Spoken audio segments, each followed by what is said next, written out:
Hello दोस्तों, एक बार फिर स्वागत है आपका हमारे चैनल पर। मेरा नाम है वरुण और हम बात कर रहे हैं इतिहास की। आधुनिक भारतीय इतिहास को हम देख रहे थे और बहुत सारी चर्चाएं आपने कर ली थी। अभी अंग्रेजों को हमने कहाँ कहाँ एस्टैब्लिश करा दिया कि भैया बंगाल दे दिया, दे क्या दिया, उन्हें छीन लिया, है ना। उसके बाद इन्होंने मराठा साम्राज्य भी छीन लिया और मैसूर भी छीन लिया। बचा भारत का एक अब शक्तिशाली, अंतिम शक्तिशाली जिसको हम बोल सकते हैं शासन, जो था सिखों का साम्राज्य।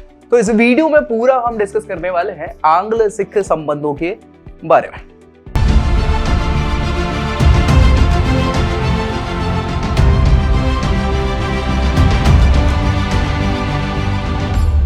तो चलिए स्टार्ट कर लेते हैं भैया। देखो, आंग्ल सिख संबंध हमें देखना है, जिसमें हमें पता होना चाहिए कि अंग्रेज और सिखों के बीच में क्या चला। तो सिख साम्राज्य मतलब पंजाब वाला जो इलाका है, पूरा पंजाब है ना, आधा पंजाब नहीं, अभी जो भारत में पाकिस्तान वाला पंजाब भी, उसके आसपास वाला क्षेत्र भी, वो सिख साम्राज्य के अंतर्गत आता है। तो आप देख पा रहे होंगे, ये छोटा सा एक मैप है सिख साम्राज्य का 1839 का, जब रणजीत सिंह के मतलब पहला जो आंग्ल सिख युद्ध होता है उसके पहले तक का इतना बड़ा साम्राज्य जो है, ये आप देख पा रहे होंगे भारत में।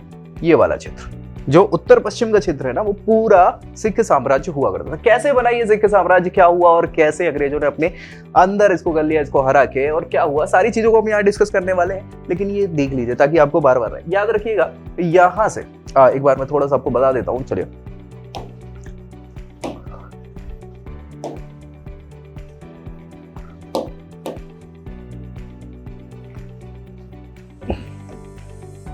यहां से जो है सतलज नदी निकलती है ना। सो ये सतलज के आसपास वाला ये जो क्षेत्र था, ये सिख साम्राज्य पूरा हो रहा है इधर, ठीक है, समझ लीजिए। ये सिख साम्राज्य, इनकी बाउंड्री हुआ करती थी कौन सी, सतलज नदी। सतलज के इस पार अंग्रेजों का और उस साइड सिखों का।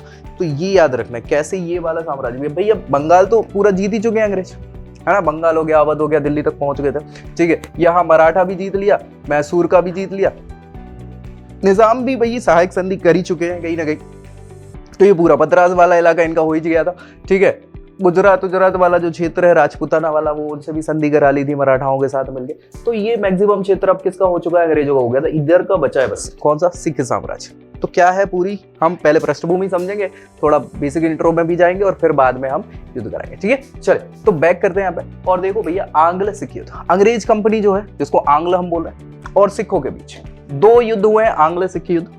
जो कैसे हुए, क्या हुआ, उस पर हम डिस्कस करेंगे। लेकिन दो आंग्ल सिख युद्धों को जानने से पहले क्या है कि हम थोड़ी सी स्थिति को भी जानेंगे, रूपरेखा पृष्ठभूमि को समझेंगे, तो हमें थोड़ा सा ज्यादा समझ में आएगा। देखो भैया, सिख साम्राज्य जो है, सिख साम्राज्य सिख धर्म के साथ स्टैब्लिश नहीं होगा, पहले सिख धर्म आएगा। सिख धर्म में 10 गुरु हुए, है ना। गुरु नानक देव जी जो है संस्थापक हैं सिख धर्म के, और गुरु नानक देव जी के बाद 9 और गुरु सिख धर्म में होते हैं।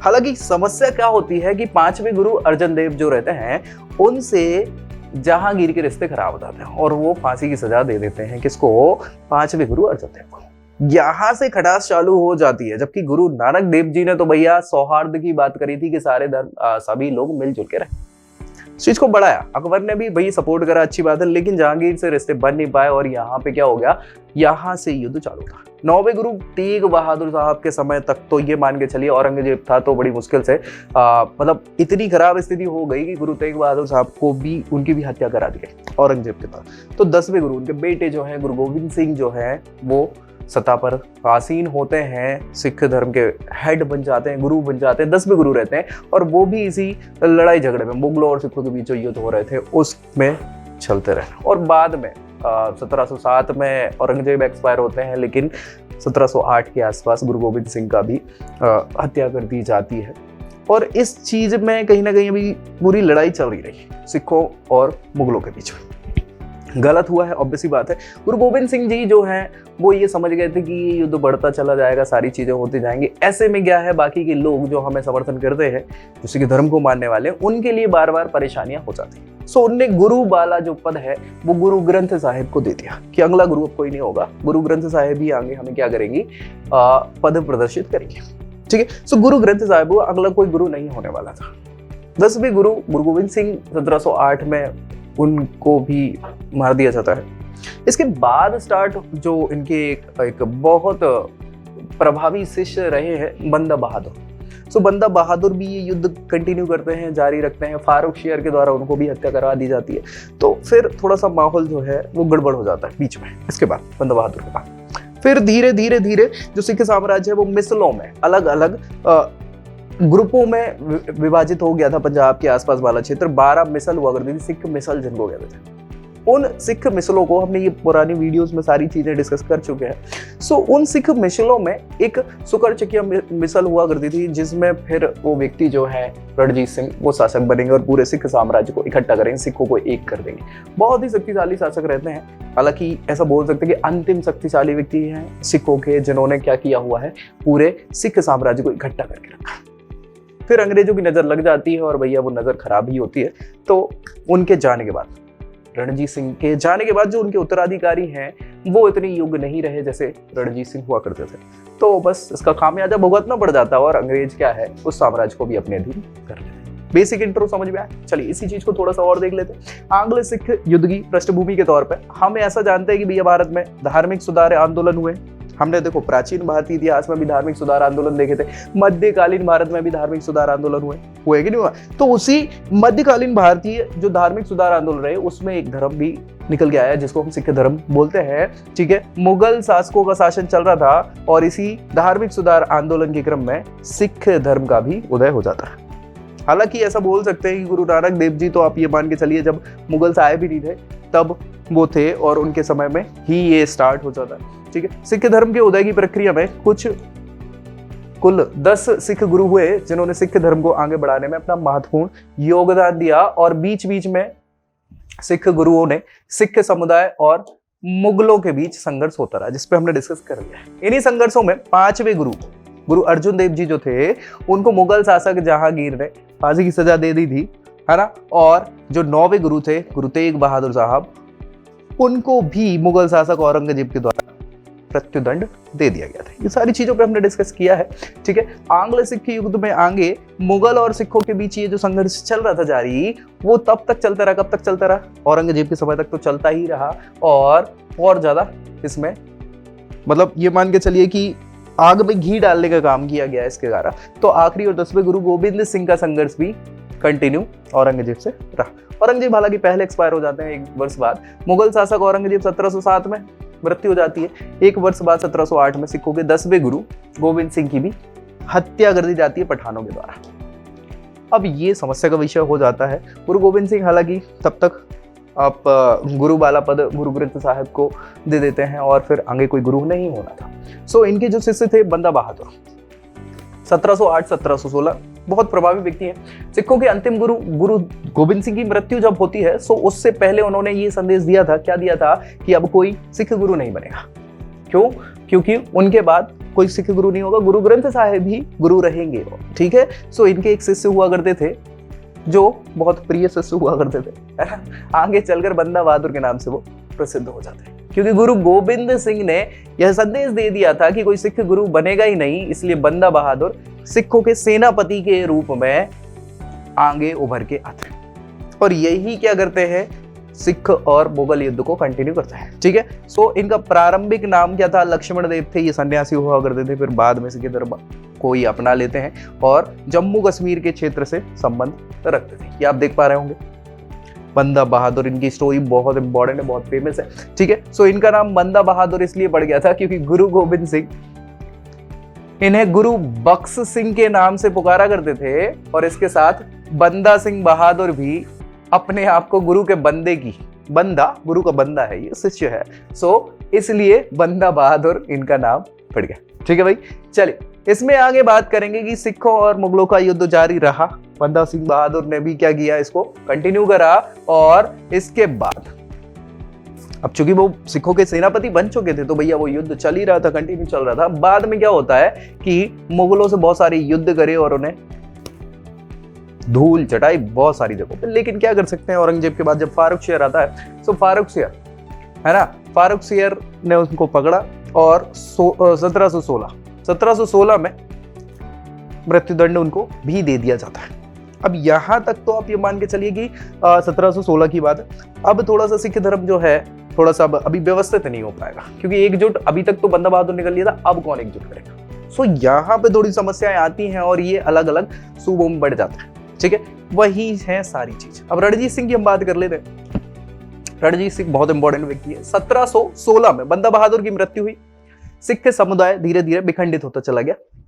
लेकिन 1761 में क्या हुआ भैया, पानीपत का तीसरा युद्ध हुआ, आपको पता होगा, अहमद शाह अब्दाली और मराठाओं के बीच तीसरा युद्ध हुआ, पानीपत का युद्ध। और उस युद्ध में मराठा हार गए। जो उस समय शक्तिशाली हुआ कर रहे थे, मुगलों के बाद मराठा ही शक्तिशाली व्यक्ति थे, वो भी हार गए, तो उनकी शक्ति क्षीण हो गई। फिर तभी तो अंग्रेजों ने उनको मिला लिया ना भाई, बाद में युद्ध करके, ठीक है। सो उस तीसरे पानीपत के युद्ध में अहमद शाह दुर्रानी जो था वो वापस चला गया, जीत के विजित करके सारे क्षेत्रों को, और वापस चला गया। चूंकि वो कहां का था, वो यहाँ का थोड़ी था क्या, वो बिल्कुल नहीं था। अहमद शाह दुर्रानी जो है वो ईरान का हुआ करता था, ठीक है। सो भैया वो वापस जब चला गया तो इस युद्ध के बाद मराठा भी गड़बड़ होने लग गए। सो अब औरंगजेब की मृत्यु भी हो गई थी, तो मुगल भी नहीं बचे, मराठा भी शक्तिशाली नहीं है ना, सिख लोग बढ़ेंगे। तो बस यही हुआ। ऐसी स्थिति में सिखों को वापस ऊपर आने का अवसर प्राप्त हुआ और उन्होंने क्या किया, रणजीत सिंह, ये देख पा रहे हो, बहुत शक्तिशाली, समझदार, राजनीतिक, कूटनीतिक, हर प्रकार से बहुत सही व्यक्ति रहे हैं ये, ठीक है। सो पंजाब क्षेत्र अलग अलग मिसल में बढ़ गया। 12 मिसल हुआ करते थे, हमें पता है, ठीक है। और सारे मिसल जो थे वो शासन थे छोटे छोटे एक प्रकार से, ठीक है। यानी पूरे पंजाब में 12 मिसल 12 अलग अलग क्षेत्रों में बढ़ गया। पूरा पंजाब 12 क्षेत्रों में बढ़ गया, एक प्रकार से ये सोच सकते हैं। सिखों का शासन चल रहा है, सारे जो मिसल के हेड हैं वही उस जगह पे शासन कर रहे हैं। इन 12 मिसल में 2 प्रमुख मिसल थे, एक तो सुकरचकिया मिसल और दूसरा भंगी मिसल। कौन सा? भंगी मिसल। तो भंगी मिसल 12 मिसल में सबसे बलवान हुआ करता था। इस भंगी मिसल के सिखों ने अपना क्षेत्रीय विस्तार अफगानिस्तान तक बढ़ा लिया था। कहां तक बढ़ा लिया था? अफगानिस्तान तक, पश्चिमी साइड है ना, पंजाब इधर, अफगानिस्तान उस, ठीक है। तो अब क्या है, सुकरचकिया मिसल जो थे उस मिसल में रणजीत सिंह, यही तो है वो व्यक्ति, इन्होंने क्या करा, कमाल संभाली अपने पिताजी के बाद और इतना मजबूत बनाया कि धीरे धीरे भंगी मिसल का प्रभाव कम होने लगा और पूरे पंजाब से अफगानिस्तान तक रणजीत सिंह के पास पूरा शासन आ जाता। तो पूरा पंजाब जो है अफगानिस्तान तक का क्षेत्र वो सिखों का क्षेत्र है, ठीक है। और शक्तिशाली शासक कौन है यहाँ पे? रणजीत सिंह। अच्छा, ये जब तक रहेंगे, अंग्रेजों को भी पता है कि यार कुटाई पिटाई हो जाएगी, क्या ही मतलब, वो शांत रहते हैं।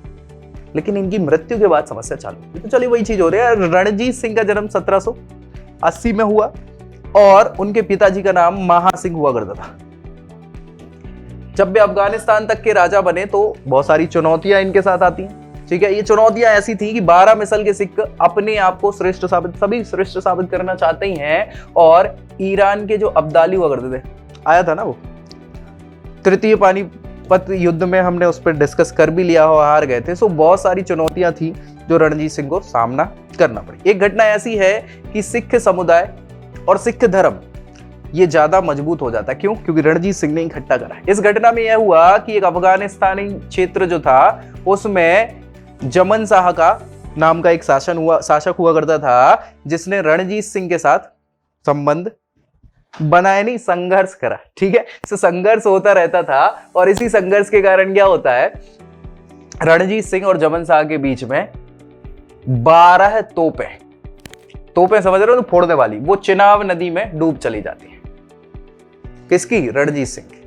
तो रणजीत सिंह निकलवाता है इन 12 तोपों को और वापस लौटा देता है जमन शाह को। अब क्या है, जमन शाह खुश हो जाता है कि यार चलो भैया ठीक है, ये तो व्यक्ति अच्छा है, इतना खर्चा बच गया और सारी चीजें इसने मदद कर दी। एक प्रकार से संघर्ष चल रहा है उसके बावजूद भी, है ना भाई, हम लड़ रहे हैं लेकिन लड़ने के बाद भी हम क्या कर रहे हैं, आप चाहते तो वो 12 तोपें अपने पास रख लेते, लेकिन नहीं, आपने वापस कर दी।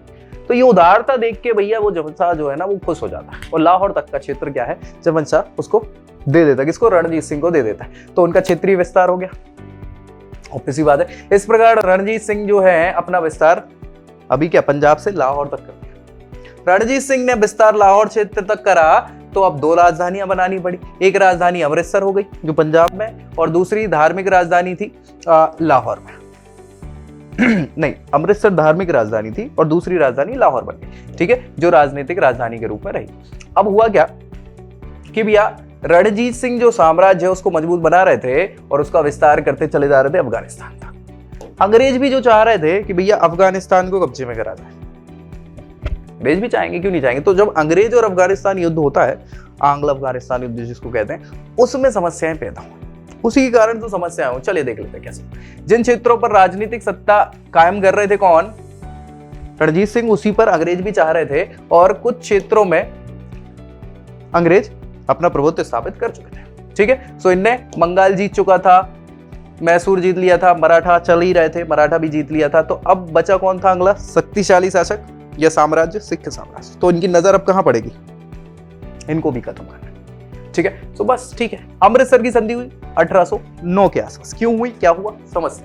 अमृतसर संधि जो हुई है उसका कारण जो है भारत और फ्रांस और रूस में लड़ाई चल रही थी। देखो यार, ये 1809 के आसपास अगर हम बात करें तो फ्रांस का हमें पता है कि नेपोलियन शासक हुआ कर रहा था, है ना। अच्छे संबंध थे मैसूर से, टीपू सुल्तान से उन्हें खत्म कर चुका था, मार दिया था अंग्रेजों ने, है ना, और पूरा मैसूर साम्राज्य में साइक संधि कर ली थी। अब अगला जो है नेपोलियन जो है वो भैया इतनी दूर तक, फ्रांस से वो रशिया तक आक्रमण कर चुका था और रशिया के पास में ही तो उधर नीचे आना था, भारत पहुंच जाता, है ना। अफगानिस्तान से वो रास्ता खुलता है। तो भैया रशिया जीतने के बाद लोगों को ये लग रहा था कि नेपोलियन को तो कोई जीत नहीं पाएगा। तो अंग्रेजों को ये डर था कि रशिया जीतने के बाद कहाँ जाएगा, इधर ही आएगा ना, नीचे साइड। तो नीचे आएगा तो प्रवेश द्वार क्या है, अफगानिस्तान से है भारत का। तो हमें उस जगह को सुरक्षित करना पड़ेगा। ये अंग्रेजों का ख्याल था। तो हुआ ये कि भैया फ्रांस ने क्या किया, रूस पे अटैक किया। कब, 1807 में। और इसके बाद तिलसित की संधि कर ली। और तिलसित की संधि के बाद अब क्या है, वो रशिया तक का आ सकता था। कौन आ सकता, नेपोलियन आ सकता था। तो बस तिलसित की संधि के अनुसार रूस और फ्रांस दोनों मिलकर क्या करेंगे, भारतीय जमीन मार्ग के जरिए आक्रमण करने वाले, भारत पर जमीनी मार्ग से आक्रमण करेंगे। बढ़िया, अंग्रेजों को डर लग गया। प्लासी की लड़ाई, बक्सर की लड़ाई, आंग्ल मैसूर, ये सारी चीजों में भारत ने क्या कर लिया, अंग्रेजों ने क्या कर लिया, बंगाल जीत लिया, मद्रास मतलब मैसूर जीत लिया, ये सारी जीत ली थी। और अब उन्हें समस्या थी कि भैया ये रूस और फ्रांस मिलके क्या करेंगे, अब भारत पे आएंगे, ये बड़े साम्राज्य और अटैक करेंगे। तो क्या करेंगे, तो बस अंग्रेजों ने अपनी विशेष नीतियां चलाई। क्या चलाया, 1807 में रणजीत सिंह को एक प्रस्ताव भेजा। रणजीत सिंह समझदार व्यक्ति थे। उन्होंने कहा कि अगर रणजीत सिंह पर कोई आक्रमण होता है, क्योंकि सबसे पहले तो भैया अफगानिस्तान पे वही व्यक्ति है ना, सिख साम्राज्य चल रहा है और सबसे पहले आक्रमण रणजीत सिंह पे होगा, पक्की बात है। तो अगर उन पे कोई आक्रमण होता है तो अंग्रेज मदद करेंगे, और अगर अंग्रेजों पर कोई आक्रमण होता है तो रणजीत सिंह आप मदद करना। रणजीत सिंह समझदार व्यक्ति, उन्होंने कहा यार फालतू में काय को पढ़ना, अपने को लड़ना तो किसी से है नहीं, क्या ही करना है, तो हाँ बोलने में क्या ही जा रहा है। अच्छा, इसके साथ साथ सतलुज नदी जो हम डिस्कस कर चुके हैं, सतलुज नदी मान लो ये है, तो इसके पश्चिम वाला जो क्षेत्र है वो क्या है, रणजीत सिंह का शासन रहेगा। हम सपोर्ट कर रहे हैं ना आपका, अंग्रेज बोल रहे हैं। और इस साइड सतलुज के पूर्व में जो भी शासन है वो हमारा रहेगा, उसमें आप दखल अंदाजी नहीं करेंगे। ठीक है, कोई दिक्कत। अंग्रेज मतलब रणजीत सिंह ने कहा ठीक है। दो शर्त रख देते हैं रणजीत सिंह। क्या क्या रखते हैं, देखो भैया, एक तो ये रख देते हैं कि जब भी कभी अफगान यानी अफगानिस्तान वाले और सिखों में, क्योंकि अफगानिस्तान तक शासन है तो अफगानियों ही लड़ाई होगी, तो अफगानों और सिखों में जब लड़ाई होगी तो अंग्रेज उसमें कोई दखल अंदाजी नहीं करेंगे। ये नहीं बोलना कि भैया तुमने क्यों करा, कि क्या करा, कि कैसे। ठीक है, अंग्रेजों को सतलुज नदी का जो मालवा क्षेत्र है उसका राजा रणजीत सिंह को मानना होगा। अंग्रेज मान जाते हैं, क्या ही कर सकते। तब रणजीत सिंह की ये शर्तें अंग्रेज नहीं मानेंगे और दोनों पक्षों में संधि नहीं हो पाएगी। इसके एक वर्ष बाद मतलब 1808 में रणजीत सिंह क्या करते हैं, मालवा पर अधिकार कर लेते हैं और अंग्रेज इसमें अधिकार करने से पहले ही लड़ाई चालू कर देते हैं। मतलब एक प्रकार से उस में सफल नहीं हो पाते हैं सिख या रणजीत सिंह, क्योंकि अंग्रेज इसमें टांग अड़ा देते हैं, तो गुस्सा हो जाता है।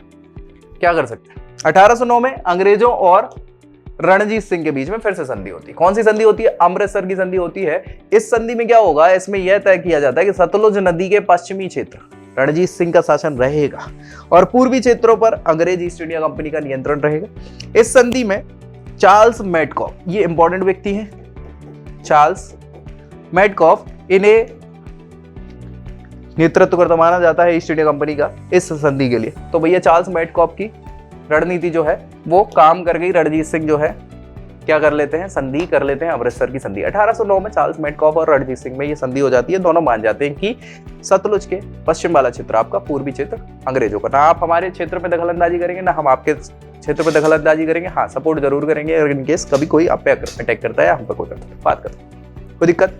रणजीत सिंह शक्तिशाली शासक थे और अंग्रेज ये मानते थे कि भैया रणजीत सिंह अगर हैं और अपने कुछ तूफानी करा तो कूट देंगे, क्या ही मतलब है, तो शांति से बैठे रहो। ये आदमी शक्तिशाली है, आज नहीं तो कल मरेगा। ये व्यक्ति जैसे ही मरता है फिर समझता है अभी जब तक जिंदा है नहीं करना, कुछ नहीं करना, जबरदस्ती में नहीं करो, तब तक अपन दूसरे साम्राज्य देख लो ना, दूसरी चीजें देख लो, है ना। ये चलो बहुत बढ़िया। 1839 ये समय है जहां से समस्या शुरू हो जाती है। क्यों? 1839 में हो जाती है मृत्यु रणजीत सिंह की। अब रणजीत सिंह की मृत्यु हो जाने के बाद उनके जो उत्तराधिकारी हैं वो कुशल नहीं थे जितने रणजीत सिंह हुआ करते थे। और रणजीत सिंह जब कुशल उनके जैसा उत्तराधिकारी नहीं है तो अब अंग्रेजों में चालू होगा, क्या होगा चलो देख लेते हैं। तो ये शासन कुछ ढंग का नहीं कर पाते हैं इनके जो उत्तराधिकारी है। कौन कौन होता है यहाँ पे रणजीत सिंह के बाद? देखो सबसे पहले उनके खड़क सिंह जल्दी एक्सपायर हो जाते हैं, नवनिहाल सिंह, चंद कौर, शेर सिंह, दिलीप सिंह आखिरी शासक हैं भैया। ये बहुत छोटे हैं, अयोग्य, मतलब अयोग्य तो नहीं है लेकिन ये अवयस्क हैं शासक, तो क्या ही कर सकते हैं, ठीक है। सो दिलीप सिंह छोटे रहते हैं तो इनकी माँ जो है वो संरक्षण करेंगी दिलीप सिंह का। अंग्रेज मान जाते हैं, बोले ठीक है दिलीप सिंह बच्चा है तो क्या ही आप संरक्षण कर लो, है ना। रानी जिंदन इसको बोला जाता है, इनकी संरक्षिका जो रहती है। अब रानी जिंदन की थोड़ी सी महत्वाकांक्षाएं बढ़ जाती है, वहां से समस्या पैदा हो जाती है। क्या होता है चलिए देख लेते हैं। रणजीत सिंह की मृत्यु के बाद 4 से 5 वर्ष, देखो रणजीत सिंह की मृत्यु हो रही है 1839 में, 4 से 5 वर्ष मान लो तो यहाँ पे हो रहा है 1844 और 45। यही वो समय है जब पहला युद्ध होने वाला है, ठीक है। तो 4 से 5 वर्ष के भीतर ही सारे शासक, जो वो 5 शासक हैं, वो आते चले गए। बाद में रणजीत सिंह के वंशजों में दिलीप सिंह जो आखिरी व्यक्ति हैं, 1843 में उनको राजा बनाया जाता है। लेकिन उनकी आयु बहुत छोटी होती, अवयस्क होते हैं। कितने वर्ष के हैं? 5 वर्ष के तो वो हैं। तो अल्प वयस्क शासक के रूप में वो राजा बन जाते हैं। तो अब वो तो कुछ फैसले नहीं ले पाएंगे ना, तो उनके लिए महारानी जिंदन उनकी संरक्षिका के तौर पे काम करना चालू कर देती, ठीक है। सो शासन व्यवस्था वो चला रहे, कोई समस्या नहीं। इन सभी घटनाओं के बीच अंग्रेजी गवर्नर यहाँ पे तब तक आ जाते हैं लॉर्ड डलहौजी। कौन आते हैं? लॉर्ड डलहौजी। और लॉर्ड डलहौजी हड़प नीति का नाम आपने सुना होगा या व्यापक का सिद्धांत सुना होगा। इस माध्यम से भारतीय रियासतों को हड़पने का कार्य कर रहे थे। इसी क्रम में सिखों और ईस्ट इंडिया कंपनी के बीच क्या हो गए? 2-2 आंग्ल सिख हो जाते। क्यों? व्यापक का सिद्धांत, हड़प नीति का सिद्धांत। क्या होता, कैसे होता, चलिए समझते हैं। पहला आंग्ल सिख युद्ध होगा 1845 और 46 के बीच में, साल भर का ही रहता है, ज्यादा कुछ नहीं। रणजीत सिंह की मृत्यु के बाद कुशल शासक नहीं थे और ये सारी चीजें हैं, तो अंग्रेजों की नजर जो है भारत में सिख साम्राज्य पे पड़ने लग गई।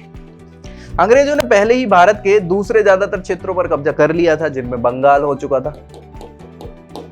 बंगाल के साथ साथ मराठा क्षेत्र भी हो चुका था, मैसूर भी हो गया था और बाकी सबसे मैक्सिमम जगहों पे सहायक संधि कर ली थी। तो ये क्षेत्र जब आपके हो गए, बचा एक साम्राज्य है शक्तिशाली, वो है सिख साम्राज्य। तो सिख साम्राज्य या लाहौर साम्राज्य, क्योंकि सिख सतलुज नदी के पश्चिम में लाहौर क्षेत्र पर ही शासन कर रहे थे और अंग्रेज उस पर ही शासन करना चाह रहे थे। अंग्रेजी गवर्नर उस समय लॉर्ड हार्डिंग हुआ करते थे। कब की बात है? 45-46 के आसपास। लॉर्ड हार्डिंग ने क्या करा?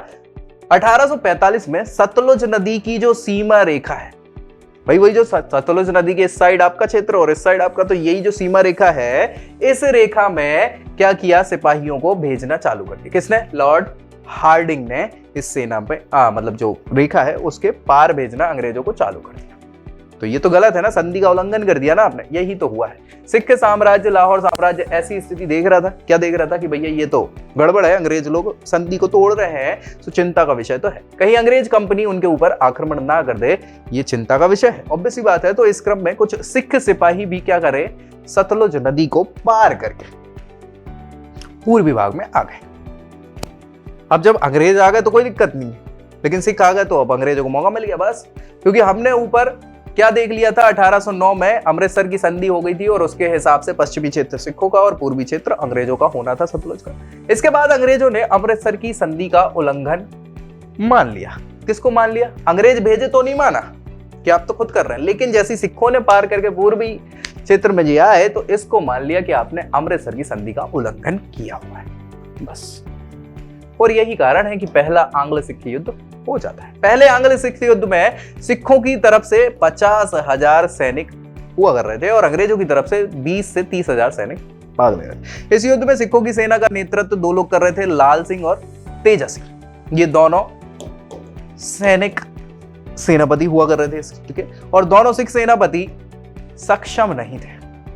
इसके साथ साथ इन दोनों सेनापतियों में क्या हो गया था? इनने भी विश्वासघात कर दिया था, जैसे उस समय सेनापति मीर जाफर ने किया था सिराजुद्दौला के साथ। ऐसे ही ये लाल सिंह और तेजा सिंह अंग्रेजों से मिल जाते हैं सेनापति, और बस इन कारण से क्या होगा? अंग्रेजों को जीत मिल जाती है पहले युद्ध में और सिखों को हार का सामना करना पड़ता है। अब हार हो गई है तो संधि होगी भैया। भैरववाल की संधि होती है 1846 में। इस संधि में क्या हुआ? लाहौर की अपमानजनक संधि कहा जाता है इसको, भैरववाल की संधि। सो इस संधि के बाद क्या है? सिख बहुत गुस्से में आ गए तो अंग्रेजों के विरुद्ध उन्होंने विद्रोह कर दिया। अंग्रेजों ने सिखों के इस विद्रोह को फिर से दबा दिया, और दबा दिया तो अंग्रेजों के बीच एक और संधि हुई। ये और अपमानजनक संधि होगी, ठीक है। सो भैरववाल की संधि में अंग्रेजों के हिसाब से यहां पे महारानी जिंदन थी, जो संरक्षिका थी किसकी? दिलीप सिंह की, ठीक है। सो उनके रहते ही सिख विद्रोह हुआ है, इसलिए अंग्रेजों ने संरक्षिका के पद से महारानी जिंदन को हटा दिया। संधि में पहली शर्त यह है कि अब संरक्षिका आप नहीं होंगे, और उनको बनारस भेज दिया पेंशन देके। दूसरी चीज ये थी कि संरक्षक किसी को तो बनाना पड़ेगा, दिलीप सिंह तो छोटे हैं, ऑब्वियस ही बात है, मतलब अभी वो 8 साल के ही है, तो कहां से कर। सो यहां पे ब्रिटिश प्रतिनिधि जो है अब संरक्षक बनेंगे, जो होंगे हेनरी लॉरेंस, ठीक है। और हेनरी लॉरेंस के अंदर एक गठन किया परिषद का, जिसमें 8 सिख सरदार होंगे हेनरी लॉरेंस के नीचे, बस, ठीक है। ये परिषद दिलीप सिंह के संरक्षक के रूप में कार्य करेगी, पूरी की पूरी परिषद। दूसरी चीज ये, तो लोग गुस्सा होगा, अब क्या ही कर सकते हैं। तो द्वितीय सिख युद्ध, पहले आंग्ल सिख युद्ध में 2 अपमानजनक संधियां हुई, पहली लाहौर की, दूसरी भैरववाल की। तो अब सिख गुस्से में थे, इसीलिए 1848 में अंग्रेजों के नियंत्रण में जो मुल्तान क्षेत्र हुआ कर रहा था, उसके गवर्नर मूलराज हुआ करते थे, और हेनरी लॉरेंस ने क्या किया? दीवान मूलराज से ज्यादा राजस्व की मांग करी। दीवान मूलराज राजस्व बढ़ाना नहीं चाहते थे, भाई कैसे चाहेंगे। सो उनने क्या किया? हेनरी लॉरेंस के विरुद्ध लड़ने की तैयारी कर ली। किसने? दीवान मूलराज, जो कहा मुल्तान क्षेत्र के दीवान है। तो भैया जब उनने लड़ने की ठान ली, तो ब्रिटिश प्रतिनिधि हेनरी लॉरेंस और अंग्रेजों ने क्या किया? मुल्तान के जो दीवान थे मूलराज, उनको हटा दिया और नए सिख गवर्नर को वहां पे नियुक्त करने का फैसला किया। और मूलराज क्यों? क्योंकि उसकी बात ही नहीं मान रहे अंग्रेजों की, तो भैया उसको हटा दिया गया। मुल्तान की प्रजा इस फैसले से गुस्सा हो गई, क्योंकि भैया मूलराज व्यक्ति अच्छा था, वो राजस्व नहीं बढ़ा रहा, तो अच्छा ही व्यक्ति है ना। तो इससे प्रजा गुस्सा में हो गई और मूलराज के साथ खड़ी हो गई। जब उसका सहयोग करने लगी तो अंग्रेजों की बेइज्जती हो गई, और अंग्रेजों की बेइज्जती मतलब हेनरी लॉरेंस की बेइज्जती हुई, और उससे अंग्रेजों की बेइज्जती हुई। तो भैया इसका एक प्रमुख कारण हो जाएगा। इस क्रम में अंग्रेजों ने नए सिख गवर्नर 2 ब्रिटिश अधिकारियों के साथ भेज दिया, ठीक है। कौन कौन से? एक तो लेफ्टिनेंट पैट्रिक वेल्स और लेफ्टिनेंट एंडरसन, 2 ये ब्रिटिश अधिकारी है। इनके साथ नए मुल्तान के दीवान को भेजा। तो बस प्रजा ने क्या करा? दोनों अफसरों को फोड़ डाला, और सिख सिपाही भी दीवान मूलराज के साथ हो गए।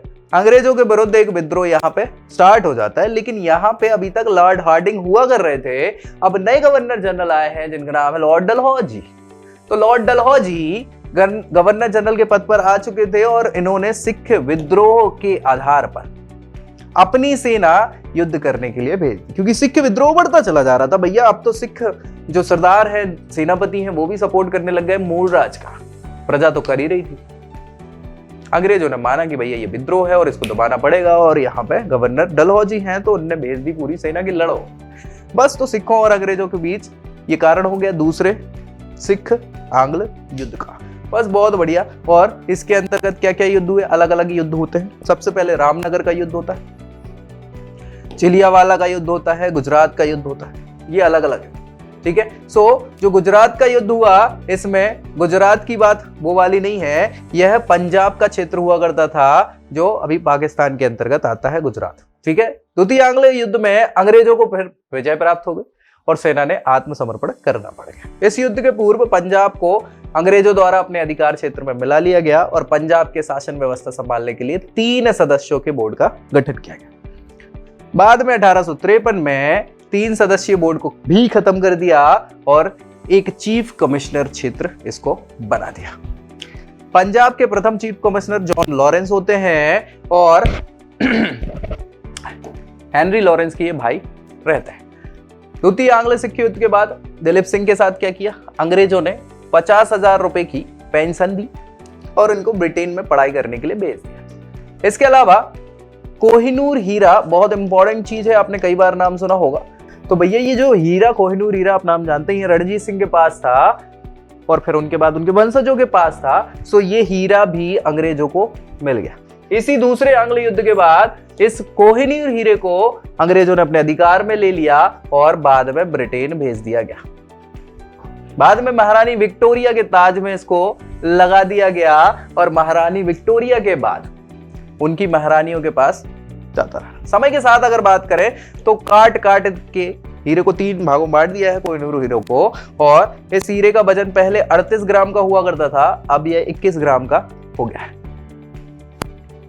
Jewel house tower of London, इस जगह पर फिलहाल अभी कोहिनूर हीरे को रखा गया है।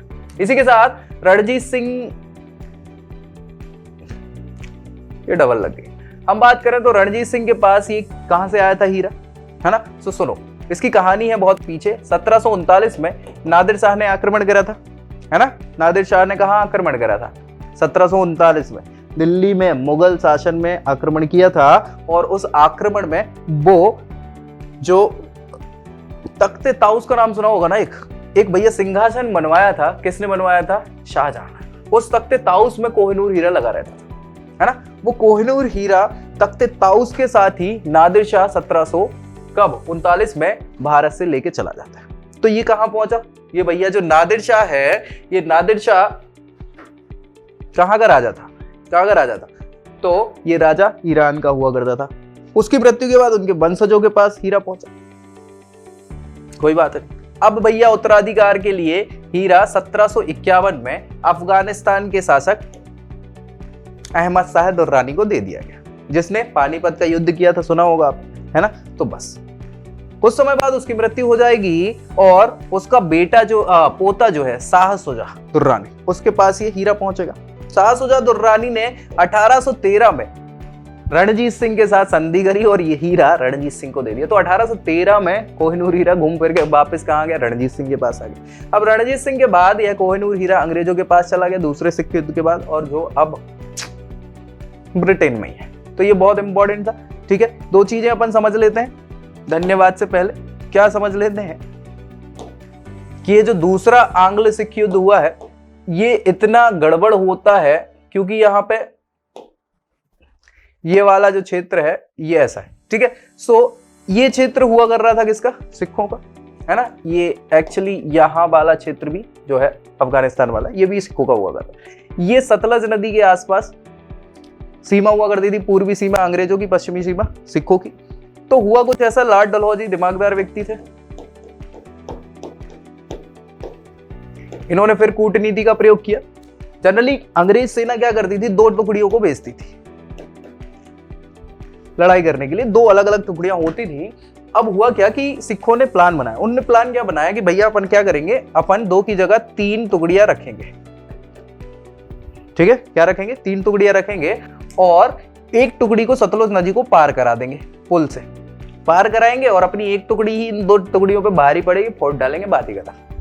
अगर मान लो अपन हारने लग गए, कुटने पिटने लग गए, तो अपन वापस चले जाएंगे पुल से और ये पुल उड़ा देंगे सतलुज नदी वाला, तो ये लोग घुस नहीं पाएंगे। बात तो सही है।